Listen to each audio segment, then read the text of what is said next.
guys, welcome back to my channel. It's your girl Chicks JS, aka Miss Chick. Thank you so much. If you stumbled on this channel by any chance, it's about lifestyle, business and entertainment. I give you a lot of nuggets, a lot of hot gist and a lot of really cool videos in business, entertainment and lifestyle. My name is Chicks JS everywhere on every social media platform, and today, sequel to the last video where I spoke about how I was able to grow my business from $200 up to 100K.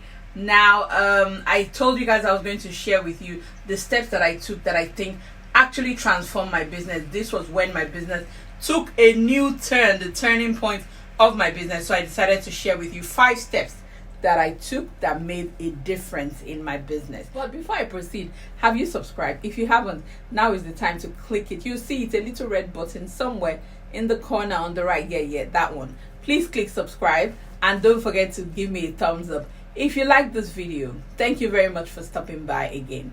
So I have a business called Elsie and Chicks. It's a plus size fashion store, and today I am telling you about the growth process and the things that I did in the business that kind of helped me. If you haven't watched the video where I spoke about how my business kind of transitioned and how I made money from 0 to basically 100, you need to watch that video. I'll try and pop it somewhere in the link or in the description so that you can go and watch that video so you can have a clearer picture of what I'm talking about.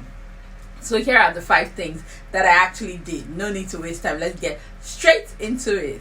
Number 1, the first thing that I did was I literally took over my business. Like I said in the story, for the longest time I had a manager because I was used to working elsewhere, and this business was supposed to be like a side gig. I really didn't have time to get with the nitty-gritty. I just used to buy, put things there. I never really cared. I just thought extra income on the side. I never really paid attention, and because of this I didn't really know the nitty-gritty about the business, about my fashion business that I was running at the time. So the first turning point was actually being present and understanding what my business needed and what it was all about. Once upon a time, someone told me that one hand in your business is better, that your own hand in your business is better than 12 other people. And I see this all the time, because even though I have trained staff, when customers come in, it makes a difference me being there. The same thing applies to a lot of business owners. That is why you see many people they find it very difficult to delegate, especially people who kind of start up their business by themselves and they are very present. They don't want to delegate. They feel like nobody can do it better. Truth is, as much as you need to delegate, it is very important for you to be present in the business. Which leads me to the second point. The second thing that I did that I think made a big difference was niching my brand. Now, niching my brand means instead of selling clothes to all the sizes and catering to everyone, I decided to focus on plus sizes. And now the first and the second points are related. I'll tell you why. Because I was actually present in the store at all times. I was there one day when a plus size lady came into the store, and she was super pleased and super shocked to see such a huge range of clothes for her. So it was a big deal for me, because I kept on wondering, oh, so you actually don't see your clothes. Don't forget, I'm a plus size myself, but I do a lot of shopping and I hardly go out, so I actually have clothes. But a lot of people, apparently, that day of experiencing that customer made me realize that it was such a big deal for plus size women to actually get clothes. And I thought about it myself that it's not exactly easy. You don't have that much of a range or that many options in many stores, especially being here in Nigeria, to just have to go into the store and be confident that, oh yeah, I'm a size 26, I'm going to get enough clothes in my size. So that was an eye-opener for me. She was super pleased, she was very thankful, and I just said, oh, I am going to focus on catering to these people, since it seems like there's a big need for this set of people. And it wasn't just her, it was quite a number of people, but the first person that actually pointed to me was this lady who came in. She was so happy. She would stand in front of the mirror, she'd be like, oh my god, I can't believe this dress is so perfect. She was super happy to find her size. So if you actually are present in your business, you'll be able to know the loopholes and you'll be able to discover where you need to focus to enable you to niche your brand, which is the relationship between two items. So I decided to niche my brand and made it plus size. You can decide, oh, in my fashion business I want to cater to just men. You can decide that, oh, I'm just going to be selling kiddies clothes. Yeah, you can decide that I'm just going to be doing workwear. Some people decide I'm only going to be doing ethnic prints, Adire, Ankara. But you need to have a niche. This is because when you are marketing, you can't advertise to the whole world. You can't advertise to men, women, children. You need to have a focus, and niching your brand actually helps with that. So I think the fact that I niched my brand absolutely helped in the transition of my business that made it more successful. Let me sip a drink. Guys, if you haven't subscribed, I'm taking a break to have a drink. So take a break. Press that subscribe button for me, please. So the third one is, like I said, everything is related to one another. Know your customer. If you know that this is my niche, you will know what your customers need.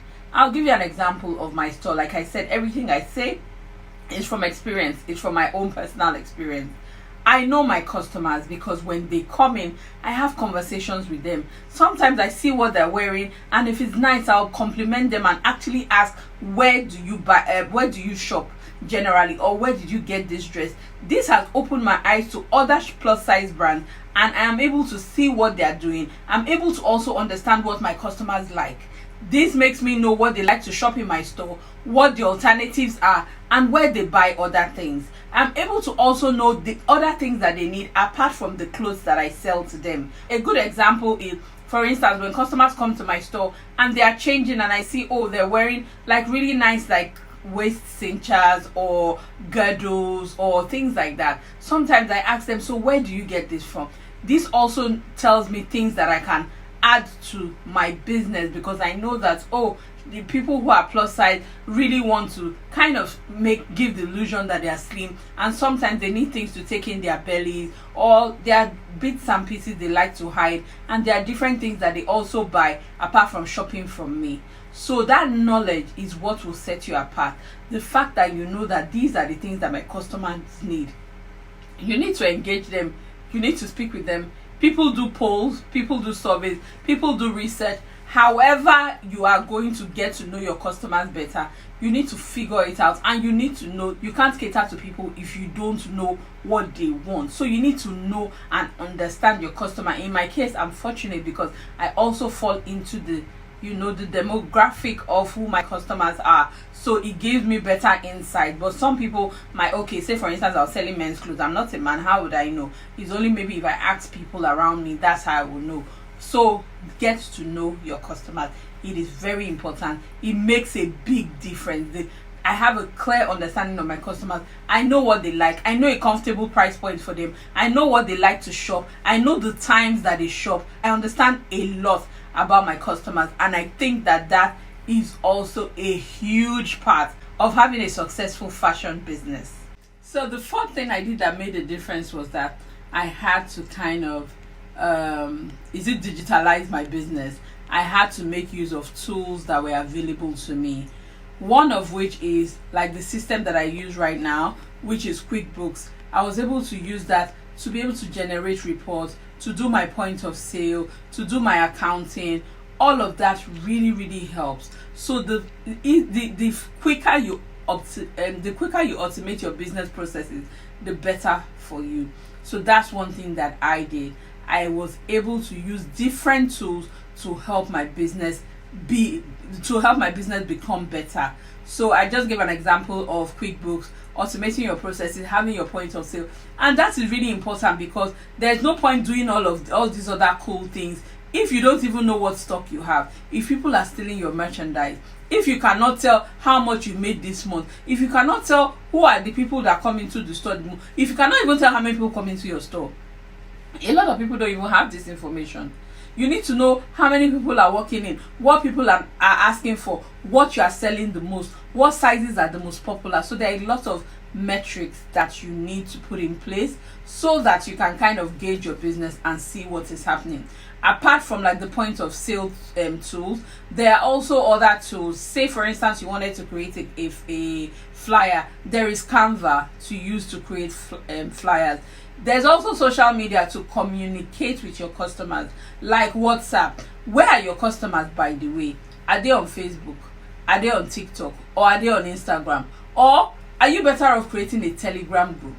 So you need to have all these tools in place to be able to communicate with your customers and to be able to reach them, and then to be able to just automate your business processes as much as you can. So find out the tools that your business needs. That will make it, will even leave the stress off you. A lot of things that you're doing manually, you will see that you don't need to. That way you can focus on more strategic parts of your business. So those tools are very, very important.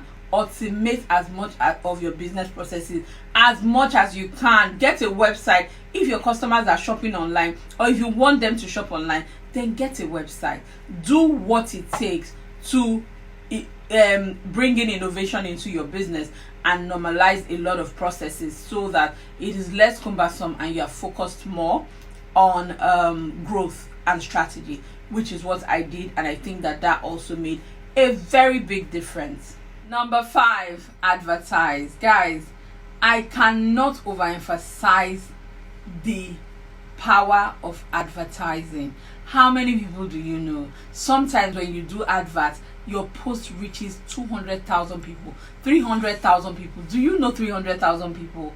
If they ask you, if 300,000 people walk into your shop, can you cope?